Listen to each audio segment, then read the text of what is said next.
Hello friends, आज हम start करने जा रहे हैं नेशनलिज्म इन इंडिया का सेकंड पार्ट। इस पार्ट में हम द फर्स्ट वर्ल्ड वॉर, खिलाफत एंड नॉन कॉपरेशन मूवमेंट का टॉपिक जो है वो कवर कर लेंगे। ओके, सो आइए स्टार्ट करते हैं। एंड हाँ, अगर आपने इंट्रोडक्शन वीडियो नहीं देखा है तो उससे जाकर देखिए, बिकॉज उससे आपको चैप्टर का ओवरव्यू मिल जाएगा। सो आइए स्टार्ट करते हैं। इन द ईयर आफ्टर 1919, अब यहाँ पे बात आया है फर्स्ट वर्ल्ड वॉर का। तो मैं बता दूं आपको कि ये जो फर्स्ट वर्ल्ड वॉर था ये 1914 से 1918 तक चला था। Okay, in the year after 1919 we see the national movement spreading to new areas, incorporating new social groups and developing new modes of struggle. अब यहाँ पे बताया जा रहा है कि 1919 के बाद क्या हुआ कि जो नेशनलिज्म मूवमेंट था वो बहुत ही तेज़ी से स्प्रेड होने लगा नए नए एरियाज़ में। अब इसके जो लोगों के जो मोड ऑफ स्ट्रगल थे वो भी चेंज होने लगे। एंड ये जो नेशनलिज्म की फीलिंग थी वो बहुत ज़्यादा लोगों में फैलने लगी। तो ऐसा क्यों था, ये आइए हम देखते हैं। How do we understand this development. अब ऐसा डेवलपमेंट कैसे हुआ, इसी के बारे में हम आगे पढ़ने जा रहे हैं। First of all, the war created a new economic and political situation. So अगर हम बात करें फर्स्ट वर्ल्ड वॉर की तो इसमें ब्रिटेन भी शामिल था एंड उसने पार्टिसिपेट किया था। जैसा कि हम जानते हैं कि इंडिया उस समय ब्रिटेन की कॉलोनी थी। सो इंडिया डायरेक्टली नहीं बट इनडायरेक्टली भी उसमें वॉर में इन्वॉल्व हो गई। सो इस वॉर से क्या हुआ कि जब कोई कंट्री वॉर लड़ता है तो वो लोन लेता है दूसरे कंट्री से अपने आर्मी की नीड्स को फुलफ़िल करने के लिए, जिससे कि वो अपने आर्मी की स्ट्रेंथ जो है उसे बढ़ा सके और उनके बहुत सारे काम के लिए जो है लोन लेता है, जैसे कि उनकी आर्मी जो है वो अच्छे से एक्ट करे जाके। तो यही हुआ था ब्रिटेन के साथ भी, वो बहुत ज़्यादा उनका लोन हो गया था, जिससे क्या हुआ कि it led to a huge increase in defence expenditure which was financed by war loans and increase in taxes. अब लिया था ब्रिटेन ने लोन, बट वो टैक्सेस ले रहा था अपनी कॉलोनीज़, इट मीन्स इंडिया से। इंडिया जैसे उसने बहुत सारी कॉलोनीज़ बनाई थी, बट यहाँ पे हम नेशनलिज्म इन इंडिया का पढ़ रहे हैं। ब्रिटेन लड़ रहा था वॉर को, बट वो ले रहा था इंडिया से टैक्स। अब उसने क्या किया कि custom duties were raised and income tax introduced. It means custom duties का मतलब होता है जो पहले से टैक्सेस लगे हुए थे वो बढ़ा दिए गए और इनकम टैक्स, एक नया टैक्स इंट्रोड्यूस किया गया। Through the war year prices increase doubling between 1913 and 1918। अब क्या हुआ कि वॉर के समय क्या हुआ था कि जो प्राइसेस थे कमोडिटीज़ के वो 1913 से 1918 तक डबल हो गए, जिससे कि कॉमन पीपल को बहुत ज़्यादा हार्ड से फेस करनी पड़ी, कि उनको बहुत ज़्यादा कठिनाई झेलनी पड़ी। Villages were called upon two supply soldiers and the forced recruitment in rural areas caused wide spread anger. तो विलेज में क्या होने लगा कि विलेजर्स जो थे वहाँ के रहने वाले लोग, उनको बहुत ज़्यादा फोर्सली कहा गया कि जो है आप उसमें ज्वाइन कीजिए, सोल्जर्स में उनको फोर्सली जो है ज्वाइन करवाया जाने लगा। अब यहाँ पे हम देखते हैं इस प्रोसेस को कहते हैं फोर्स्ड रिक्रूटमेंट। फोर्स्ड रिक्रूटमेंट का मतलब होता है a process by which the colonial state forced people to join the army. यही मैंने बताया कि वो बहुत ज़्यादा फोर्स कर रहे थे कि आप जो है आर्मी को ज्वाइन करें, उनको फोर्सली ज्वाइन करवा रहे थे। Then in 1918, 19 and 1920, 21। अब क्या हुआ कि 1918 और 1920, 21 में बहुत सारे पार्ट्स में इंडिया के क्रॉप फेल हो गए, जिससे कि बहुत ज़्यादा शॉर्टेज हो गया क्रॉप का, फूड का। Okay, this was accompanied by an influenza epidemic. जिस तरह से 2020 में कोरोना वायरस का स्प्रेड हुआ था, कोरोना एपिडेमिक स्प्रेड हुआ था, उसी तरह उस समय इन्फ्लुएंजा एपिडेमिक फैला था। According to the census of 1921, 12 to 13 million people perished as a result of famine and epidemic. Okay, so यहाँ पे बताया जा रहा है कि 1921 के रिपोर्ट के अकॉर्डिंग 12 to 13 मिलियन पीपल जो थे वो उनकी डेथ हो गई थी इस फैमाइन मीन्स भूखमरी और एपिडेमिक की वजह से। सो अगर हम यहाँ पे देखें 12 to 13 मिलियन, पहले तो ये देखते हैं कि 1 मिलियन में 1 million is equal to 10 lakh. Okay, and यहाँ पे बताया गया है 12 to 13 million, it means 10 million अगर हम देखें तो 1 करोड़। इट मीन्स 1 करोड़ से ज़्यादा लोगों की जो डेथ हुई थी वो फैमाइन और एपिडेमिक की वजह से हो गई थी। People hoped that their hardships would end after the war was over, but that did not happen. यहाँ पे लोग ये सोच रहे थे कि जिस तरह से जब ये वॉर जो है एंड हो जाएगा तो हमारी जो हार्डशिप है, जो हम मतलब प्रॉब्लम फेस कर रहे हैं, इंक्रीज़ हो गए हैं टैक्स और फोर्स्ड रिक्रूटमेंट हो रहा है, क्रॉप्स फेल हो गए थे, मतलब ये जो प्रॉब्लम्स थी वो अब उनको नहीं फेस करनी पड़ेगी, बट ऐसा कुछ नहीं हुआ. At this stage a new leader appeared and suggested a new mode of struggle. अब इस स्टेज पे क्या हुआ कि एक नया लीडर आए और उन्होंने नए मोड ऑफ स्ट्रगल जो है उनको बताया, जिससे कि वो अपने प्रॉब्लम से ओवरकम हो सकते थे. द आइडिया ऑफ सत्याग्रह. अब उन्होंने आइडिया दिया सत्याग्रह का. सत्याग्रह आया था एक as a gift bye Mahatma Gandhi. सो सत्याग्रह यहाँ पे देखते हैं कि किस तरह से जो सत्याग्रह का आइडिया था वो महात्मा गांधी ने लोगों तक दिया. Okay, Mahatma Gandhi return to India in January 1915. अब वो जनवरी में आए थे 1915 में. As you know he had come from South Africa, मतलब वो साउथ अफ्रीका से आए थे. एंड यहाँ पे हम जानते हैं कि वहाँ पे अपार्थीड का सिस्टम था, जहाँ पे लोगों में जो था रेशियल डिस्क्रिमिनेशन किया जाता था, काले गोरे का भेद जिसे हम कहते हैं, तो वो किया जाता था. जो ब्लैक्स थे उनको बहुत ज़्यादा इन्फीरियर माना जाता था, उनको मतलब बहुत ज़्यादा उतना प्रिविलेज नहीं मिलता था जितना वाइट्स को मिलता था, उतना सुप्रीमेसी नहीं थी ब्लैक्स की. तो यही सब यहाँ बताया जा रहा है. Where he had successfully fought. अब आइए देखते हैं. Fought the racist regime with a noble method. Noble method मतलब एक पीसफुली मैथड से उन्होंने मास एगिटेशन किया, मतलब सबका साथ लेकर, ब्लैक्स का साथ लेकर उन्होंने एक मास एगिटेशन किया, विच ही कॉल्ड सत्याग्रह, जिसको उन्होंने नाम दिया satyagraha. The idea of satyagraha emphasized the power of truth and the need to search for truth. It suggested that if the cause was true, if the struggle was injustice, then physical force was not necessary to fight the oppressor. Without seeking vengeance or being aggressive, as Satyagrahi could win the battle through non-violence. This could be done by appealing to the conscience of oppressive people, including the oppressor had to see the truth instead of being forced to accept the truth through the use of violence. It means यहाँ पे बताया गया है कि गांधी जी का कहना ये था कि अगर हमारा जो कॉज है वो ट्रूथ पे बेस्ड है, एंड जो हम स्ट्रगल कर रहे हैं वो इनजस्टिस के ख़िलाफ़ है, मतलब अन्याय के ख़िलाफ़ है, तो हमें किसी भी फिज़िकल फोर्स की ज़रूरत नहीं है, मतलब हमें किसी भी वीपन को यूज़ करने की ज़रूरत नहीं है. हम नॉन वायलेंस को एज अ वीपन यूज़ करके जो बैटल है वो जीत सकते हैं. और इसमें क्या होता है कि सत्याग्रह में, जैसा कि अगर हमें कॉमनली किसी को ट्रुथ एक्सेप्ट करवाना हो तो हम उसे फोर्स करते हैं वायलेंसली, मतलब उसको बहुत ज़्यादा टॉर्चर करते हैं एंड ये सब कुछ करते हैं. बट सत्याग्रह में क्या होता है कि उसमें फोर्स नहीं किया जाता. जो मतलब जो भी लोग हैं, जो ऑपरेसर हैं, वो देखते हैं ट्रुथ को, मतलब वो ऐसा मतलब जब फील करते हैं तो वो एक्सेप्ट करते हैं ट्रुथ को, उनको किसी भी तरह से फोर्स नहीं किया जाता है. ये कहना था गांधी जी का. By this struggle truth was bound to ultimately triumph. Mahatma Gandhi believe that this dharma of non violence could unite all Indians. अब इनका महात्मा गांधी जी का ये बिलीव था, मतलब उनका मानना था कि जो नॉन वायलेंस है इससे क्या होगा कि ये जो इंडियंस हैं उनको यूनाइट भी कर देगा. ओके, मतलब कहने का ये था कि उसमें ब्रिटिश की यही पॉलिसी थी कि डिवाइड एंड रूल, मतलब फूट डालो और राज करो. तो उस समय यही होता था कि वो इंडियंस को ही आपस में लड़ाते थे, जिससे कि वो आपस में लड़ते रहते थे और कभी भी मतलब ब्रिटिशर्स पे ध्यान नहीं जाता था. तो गांधी जी ने यह सोचा कि पहले तो हमें इंडियंस को यूनाइट करना है, तो वो ये सोचे कि नॉन वायलेंस का यूज़ करके वो किस तरह इंडियंस को यूनाइट कर सकते हैं. After arriving in India, Mahatma Gandhi successfully organise satyagraha movement in various places.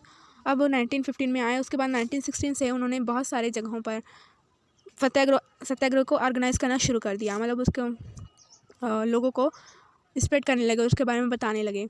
He travel to Champaran. पहले तो वो बिहार में गए, चंपारण डिस्ट्रिक्ट, और वहाँ पे क्या था कि पीजेंट्स जो थे वो वहाँ पे पीजेंट्स की ये प्रॉब्लम थी कि ब्रिटिशर्स का ये ऑर्डर था कि उन्हें अपने 15% लैंड पे इंडिगो की प्लांटेशन करनी ही करनी थी. और इस वजह से क्या था कि वो बहुत ही ज़्यादा मतलब डिमांड था उसका, इंडिगो का, तो इस वजह से वो कर रहे थे. एंड ये सबके लिए कंपलसरी था, बट पेजेंट्स ऐसा नहीं करना चाहते थे, उससे रिलैक्सेशन चाहते थे, बट उनकी डिमांड जो है वो ब्रिटिशर्स नहीं मान रहे थे. तो गांधी जी ने वहाँ पे सत्याग्रह ऑर्गेनाइज़ किया और वहाँ पे उनकी हेल्प की. और जिससे उनका जो ऑपरेसिव प्लांटेशन सिस्टम था उससे उनको रिलीफ मिला। अब 1917 में ही organise satyagraha to support the peasants of Kheda district of Gujarat. अब वो गए गुजरात 1917 में। ओके, वहाँ पे हुआ यह था, वहाँ पे अगेन उन्होंने पीजेंट्स की हेल्प की। वहाँ पे प्लेग फैला हुआ था जिससे कि जो क्रॉप फेलियर भी हो गया था। एंड उस वजह से जो किसान थे, जो पीजेंट्स थे, वो चाहते थे कि केवल इस बार जो है हमें रेवेन्यू देने से रिलैक्सेशन मिलना चाहिए, क्योंकि इस बार कंडीशन वैसे पहले की तरह नहीं थी। तो वहाँ पे ब्रिटिशर्स उनकी बात नहीं मान रहे थे, जिससे कि गांधी जी ने ऑर्गेनाइज़ किया सत्याग्रह, और तब जाके ब्रिटिशर्स ने उनकी डिमांड को पूरा किया। इन 1918 महात्मा गांधी वेंट टू अहमदाबाद। अब महात्मा गांधी 1918 में अहमदाबाद गए। उन्होंने वहाँ पे कॉटन मिल वर्कर्स की हेल्प की। कॉटन मिल वर्कर्स की ये प्रॉब्लम थी कि उनको मतलब वेजेस तो दिए जाते थे, बट जैसा कि हमने देखा कि टैक्स बढ़ा दिया गया और मतलब एपिडेमिक भी आ गया था, सो क्रॉप भी फेल हो गए थे। एंड बट उनको मतलब उनके वेजेस को बढ़ाया नहीं जा रहा था। उनका वेज जो था वो जितना था उतना ही रह गया, और वो इसकी डिमांड कर रहे थे, बट जो ओनर था वो ऐसा नहीं कर रहा था। तो वहाँ पे गांधी जी ने सत्याग्रह ऑर्गेनाइज़ किया और उनकी हेल्प की। अब हम यहाँ पे देख सकते हैं कि किस तरह से गांधी जी 1915 में आए, 1916 में, 1917, 1918, मतलब 3 साल लगातार उन्होंने मतलब आते ही उन्होंने काम अपना शुरू कर दिया। 1915 में आए एंड 1916 से 1918 तक ये 3 उनके सत्याग्रह जो थे वो हुए। ये आपको लर्न करने में भी इजी होगा। 1915 में आए, आफ्टर दैट आप पूरा दे सकते हैं। ओके, अब आ गया Rowlatt act. Emboldened with the success, Gandhi ji in 1919 decided to launch a nationwide satyagraha against the proposed Rowlatt Act 1919. This act was hurriedly passed through Imperial Legislative Council.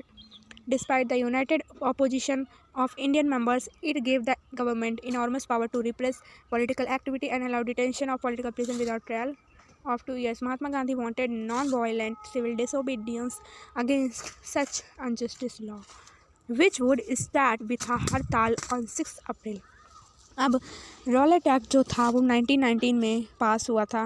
Okay, जैसे कि आप देख सकते हैं कि इस सक्सेस के बाद गांधी जी ने डिसाइड किया कि वो एक नेशन वाइड मतलब पूरे ऐसा कुछ करना चाहते थे जिससे कि पूरे वर्ल्ड में जो है सत्याग्रह, मतलब कि पूरे इंडिया में सत्याग्रह का जो प्रचार है वो हो जाए और इंडियंस को मतलब एक मैसेज जाए। ओके, सो उन्होंने चाहा था कि नेशन वाइड सत्याग्रह करना चाहते थे अगेंस्ट द रॉलेट एक्ट। किसके अगेंस्ट? रॉलेट एक्ट के अगेंस्ट। रॉलेट एक्ट एक ऐसा एक्ट था जो कि बहुत ही जल्दी में पास हुआ था इंफीरियर लेजिस्लेटिव काउंसिल में। इवन वहाँ पे इंडियन मेंबर्स भी थे और उन्होंने इस बारे में अपोज भी किया था, इसके मतलब पास होने के लिए अपोज भी किया था, बट उनके अपोजिशन को नहीं माना गया और उस एक्ट को पास कर दिया गया। It gave the government enormous power to repress political activity. अब ये जो एक्ट था इससे क्या होता था कि ये गवर्नमेंट को इतना पावर देता था जिससे कि कोई भी वो पॉलिटिकल एक्टिविटी को मतलब रोक सकते थे। इट मीन्स अगर कोई भी पीसफुली प्रोटेस्ट कर रहा था तो उसे वो रोक सकते थे बीच में ही। And allowed detention of political prisoners without trial for 2 years। अब उनको ये भी मतलब पावर था कि इंडियन पॉलिटिकल लीडर्स को वो विदाउट एनी ट्रायल, बिना किसी मतलब सुनवाई के, कह सकते हैं बिना किसी सुनवाई के 2 साल तक जेल में डाल सकते थे। Okay, Mahatma Gandhi wanted non violent civil disobedience against such injustice law. अब महात्मा गांधी चाहते थे कि इसके अगेंस्ट जो है हम नॉन वायलेंट इट मीन्स कि वो किसी तरह का वायलेंस नहीं चाहते थे और वो इसके अगेंस्ट सिविल डिसोबीडियंस अगेंस्ट इस अनजस्टिस लॉ के अगेंस्ट चाहते थे। अब जो रॉलेट सत्याग्रह हम इसे कह सकते हैं, रॉलेट सत्याग्रह जो था वो स्टार्ट हुआ with hartal on 6 April. Okay, rallies were organise in various cities, मतलब रैलीज ऑर्गेनाइज की गई। Workers went on strike in railway workshop and shop close down. Workers जो थे वो स्ट्राइक पे चले गए, रेलवे वर्कर्स जो थे। ओके, एंड रेलवे वर्कर्स जो थे उन्होंने अपना शॉप बंद कर दिया। Alarmed by the popular upsurge and scared that line of communication such as railway and telegraph would be disturbed, the British administrator decided to clamp down nationalist. अब Britishers को ये डर था कि इस मतलब कह सकते हैं कि सत्याग्रह से उनका जो लाइन था कम्युनिकेशन का, जैसे कि रेलवे हो गया, टेलीग्राफ, ये भी डिस्टर्ब हो सकता था, मतलब लोग उसे भी डिस्ट्रॉय कर सकते थे। इस वजह से क्या हुआ कि उन्होंने नेशनलिज्म मूवमेंट को जो है बंद करने के लिए सोचा। अब उन्होंने क्या किया, local leaders were picked up from Amritsar and Mahatma Gandhi was board from entering Delhi. अब लोकल लीडर्स को वो मतलब अमृतसर से पिक कर लिए, उठवा लिए, और महात्मा गांधी को दिल्ली में इंटर करने से रोक दिया गया, मना कर दिया गया।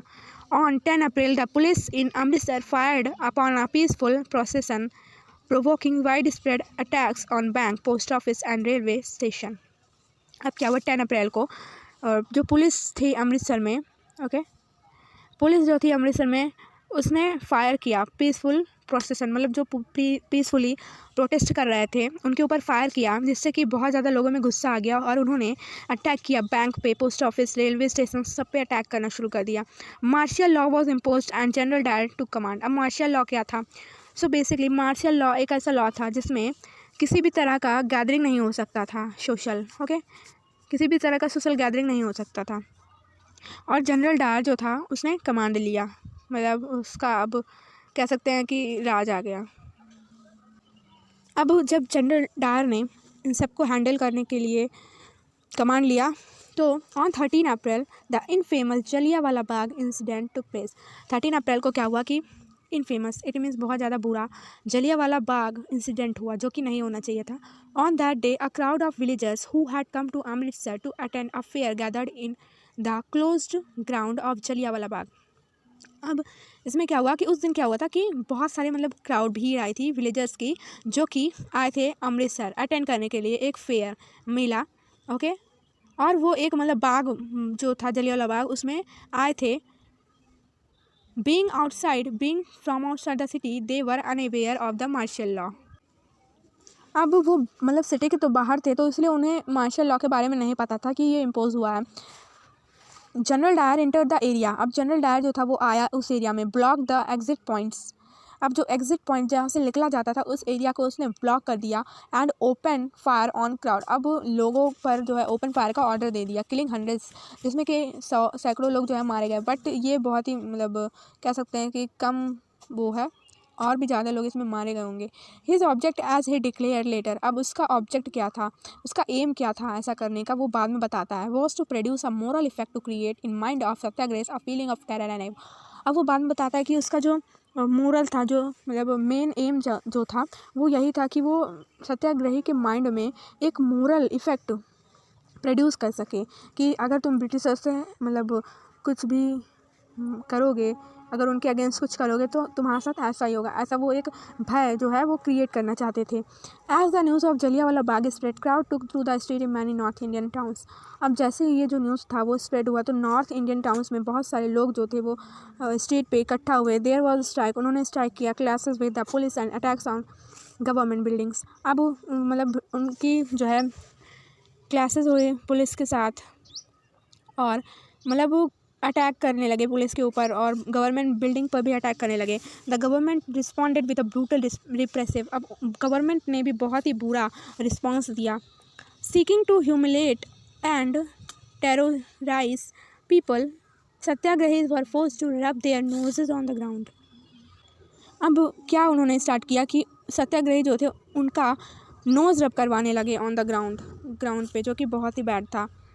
क्रॉल ऑन द स्ट्रीट, उनको रेंगने के लिए कहा जाता था। And do salute to all the sahibs, मतलब जो ऑफिसर होते थे उनको सलाम करने के लिए कहा गया, उनको मतलब सैल्यूट करने के लिए कहा गया।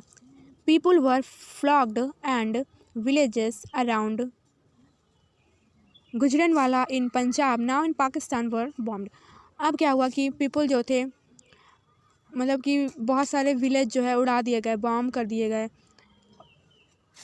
Seeing violence spread, Mahatma Gandhi called off movement. अब इतना कुछ वायलेंस को देखकर जो महात्मा गांधी थे उन्होंने मूवमेंट को मतलब सत्याग्रह, रॉलेट सत्याग्रह जो था इसे वापस ले लिया। Okay, while the Rowlatt satyagraha had been a widespread movement it was still limited mostly to cities and towns. अब ये मतलब कि बहुत ही वाइड स्प्रेड मूवमेंट था, बट ये लिमिटेड था to cities and towns. Mahatma Gandhi now felt that the need to launch a more broad based movement in India. अब महात्मा गांधी ने सोचा कि उन्हें एक ब्रॉड मतलब बहुत ही बड़े लेवल पे मूवमेंट को करना है इंडिया में, but he was certain that no such movement could be organise without bringing the Hindu and Muslim close together. But उन्हें ये भी पता था कि हम बिना हिंदू और मुस्लिम को मतलब साथ लाए ये मूवमेंट नहीं कर सकते। One way of doing this he felt was to take up the Khilafat issue. अब उनको एक आइडिया आया खिलाफत इशू का, तो आइए देखते हैं ये खिलाफत इशू क्या था। The first world war had ended with the defeat of Ottoman Turkey. Ottoman Turkey okay मतलब जो फर्स्ट वर्ल्ड वॉर उसमें क्या हुआ था, डिफीट हुआ था ऑटोमन टर्की का। And there was a rumour that a harsh peace treaty was going to be imposed on Ottoman empire. अब एक र्यूमर, एक अफवाह फैली कि एक हार्श ट्रीटी जो है वो इम्पोज लगने जा रही है ऑटोमन एम्पायर पे। The spiritual head of Islamic world Khalifa. अब यहाँ पे क्या होता है कि ऑटोमन एम्पायर जो था वो स्पिरिचुअल हेड थे, मतलब कि इस्लामिक वर्ल्ड जितने भी मुस्लिम्स थे ऑल ओवर द वर्ल्ड उन सब के हेड थे और उन्हें खलीफा भी कहा जाता था। To defend the Khalifa's temporal power a Khilafat committee was formed in Bombay. अब इसके लिए क्या हुआ कि इंडिया में लोगों ने खिलाफत कमेटी बनाई बॉम्बे में इन 19 मार्च में। Okay, a young generation of Muslim leaders like brother Mohammad Ali and Shaukat Ali began discussing with Mahatma Gandhi about the possibility of a united mass action on issue। अब क्या हुआ कि यंग जनरेशन के जो मुस्लिम लीडर्स थे जैसे कि मोहम्मद अली, शौकत अली, इन्होंने डिस्कस किया गांधी जी से कि क्या पॉसिबिलिटी है कि हम इस इशू से जो है एक मास एक्शन ले सकते हैं। तो Gandhi ji saw this as an opportunity to bring Muslims under the umbrella of unified. अब इनको गांधी जी को एक अपॉर्चुनिटी दिखी कि इससे वो मुस्लिम्स एंड हिंदू को एक मतलब अम्ब्रेला के नीचे ला सकते हैं। At the Kolkata session of Congress in September 1920 he convinced other leaders of the need to start a non cooperation movement in support of Khilafat as well as swaraj. अब कोलकाता सेशन में, कांग्रेस के कोलकाता सेशन में सितंबर 1920 में क्या हुआ कि उन्होंने कांग्रेस के जो लीडर्स थे उनको भी मतलब कन्विंस कर लिया और एक नॉन कॉपरेशन मूवमेंट स्टार्ट करने को कहा इन support of Khilafat as well as Swaraj. मतलब स्वराज और खिलाफत मूवमेंट के सपोर्ट में एक मूवमेंट नॉन कॉपरेशन मूवमेंट जो स्टार्ट करने को उन्होंने कन्विंस कर लिया। अब हम थोड़ा सा यहाँ पे खिलाफत मूवमेंट के बारे में देख लेते हैं। तो खिलाफत मूवमेंट जो था वो it was led by Mohammad Ali Jinnah and Shaukat Ali. मतलब कि इसका स्टार्टिंग जो है मोहम्मद अली और शौकत अली ने किया था। खिलाफत कमेटी बनी थी जैसा कि हम जानते हैं बॉम्बे में मार्च 1919 में to defend the Khalifa's temporal power. Okay, अब Congress session Nagpur at Nagpur in December 1920, the non-cooperation movement was adopted. Okay, so आइए अब हम आगे बढ़ते हैं। Why non-cooperation? In his famous book Swaraj, Hind Swaraj, 1909, Mahatma Gandhi declared that British rule was established in India with the cooperation of Indians and had survived only because of this cooperation. If Indians refused to cooperate, British rule in India would collapse within a year and Swaraj would come. अब हिंद स्वराज ये महात्मा गांधी की बहुत ही famous book है। Okay, सो इसका नाम आप याद करिए एंड ये याद रखिए कि ये किस ईयर में लिखी गई थी। महात्मा गांधी ने ये बताया कि जो the British rule was established with the cooperation of Indians. मतलब कि जो ब्रिटिश रूल है वो इसीलिए है क्योंकि हम इंडियंस ब्रिटिशर्स को कॉपरेट कर रहे हैं। Okay, and had survived only because of this cooperation. और यहाँ पे वो उन्होंने ये भी बताया कि वो इसलिए सर्वाइव कर रहे हैं बिकॉज हम कॉपरेट कर रहे हैं उनको। If Indians refuse to cooperate, अगर इंडियंस जो है वो मना कर दे कॉपरेट करने के लिए, British rule would collapse within a year and swaraj would come. मतलब अगर ब्रिटिशर्स जो है वो रूल कर रहे हैं तो जस्ट बिकॉज ऑफ इंडियन के कॉपरेशन से अगर हम उनको कॉपरेट करना छोड़ दें तो विद इन एक साल में ही जो है ब्रिटिश जो है वो छोड़ के चले जाएंगे इंडिया और स्वराज आ जाएगा। How could non cooperation become a movement. अब यहाँ पे देखते हैं कि किस तरह से जो नॉन कॉपरेशन था वो मूवमेंट बना। Gandhi ji propose that the movement should unfold in stage. अब गांधी जी ने ये डिक्लेयर किया, मतलब बताया कि जो नॉन कॉपरेशन मूवमेंट है इसको स्टेजेस में खोलना चाहिए, पार्ट में। It should begin with the surrender of titles. It means पहले क्या होता था कि जो ब्रिटिशर्स थे वो इंडियंस को, मतलब जो अच्छा काम करते थे उनको टाइटल देते थे। सो उन्होंने कहा कि इन टाइटल्स का सरेंडर करिए, मतलब इनको आप वापस कर दीजिए। दैट द गवर्नमेंट अवॉर्डेड, जो गवर्नमेंट ने दिया है। And a boycott of civil service. अब सिविल सर्विस का भी बाइकआउट करना, जैसे कि army, police, court, legislative council, schools and foreign goods, इन सब का बाइकआउट करना। Then in case the government used repression, a full civil disobedience campaign would be launched. अब गांधी जी ने ये भी बताया कि अगर किसी केस में जो है जो गवर्नमेंट है अगर उसने हमारी जो है मतलब अगर वो रिप्रेसिव हो गई तो हम एक फुल सिविल डिसोबीडियंस मूवमेंट जो है वो लॉन्च कर देंगे। Through the summer of 1920 Mahatma Gandhi and Shaukat Ali toured extensively mobilising popular support for movement. अब समर में 1920 में क्या हुआ, महात्मा गांधी और शौकत अली जो थे वो टूर के लिए गए, इंडिया में बहुत सारे पार्ट्स में गए, इस मूवमेंट के सपोर्ट के लिए वो टूर के लिए गए। यहाँ पे हम देखते हैं कि बाइकआउट का मीनिंग क्या होता है। तो बाइकआउट मतलब कि किसी भी चीज़ को रिफ्यूज़ कर देना, लेने से मना कर देना, या फिर किसी भी चीज़ में किसी एक्टिविटी में पार्ट करने से मना कर देना, तो वही होता है बाइकआउट। एक तरह का ये प्रोटेस्ट ही होता है। Many with in the Congress were however concern about the proposal. मतलब कांग्रेस में क्या हुआ था कि बहुत सारे लोग जो थे इस प्रपोजल के बारे में कंसर्न थे। दे वर reluctant to boycott the council election scheduled for November 1920 and they feared that the movement might lead to popular violence। अब क्या हुआ कि उन्होंने मतलब कांग्रेस के लीडर्स ने पार्टिसिपेट ना करने का डिसीज़न लिया। मतलब कि उन्होंने कहा कि हम नॉन कॉपरेशन मूवमेंट में पार्टिसिपेट नहीं करेंगे, बिकॉज वो इस बात के लिए श्योर नहीं थे कि इसका जो आउटपुट होगा वो क्या आएगा। एंड उन्हें ऐसा लगता था कि ये इसमें लोगों में वायलेंस भी हो सकता है, उनको ये डर था। तो इसलिए उन्होंने इसमें पार्टिसिपेट ना करने का डिसीज़न लिया। In the month between September and December there was an intense tussle within the Congress. मतलब कि सितंबर और दिसंबर के बीच में मतलब बहुत ज़्यादा जो है कांग्रेस के मेंबर्स के बीच में एक कह सकते हैं कि समझौता की स्थिति थी। मतलब समझौता नहीं हो पा रहा था कि कौन, मतलब उसमें कुछ ऐसे भी लीडर्स थे जो सपोर्ट करना चाहते थे एंड कुछ ऐसे लीडर्स थे जो सपोर्ट नहीं करना चाहते थे। तो मतलब कह सकते हैं कि डिसाइड नहीं हो पा रहा था उन लोगों में कि आखिर किया क्या जाए।